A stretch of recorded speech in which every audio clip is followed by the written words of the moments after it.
E greu să merg mai departe. Aș vrea să mă pot liniști. Vreau să învăț să trăiesc, nu știu. Trebuie să îmbunătățesc curajul și încrederea pe care o aveam totdeauna.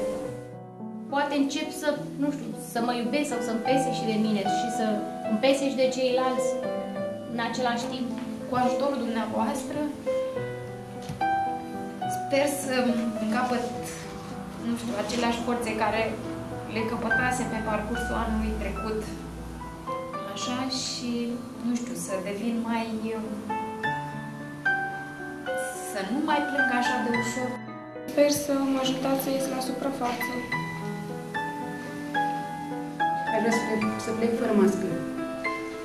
Când ajung acasă, să le spun celor de jur că eu chiar sufăr, chiar n-am trecut peste asta. Cu toate că am zâmbit, i-am făcut să simtă bine și să zică ce bine că ai depășit situația. Dar nu-i deloc așa.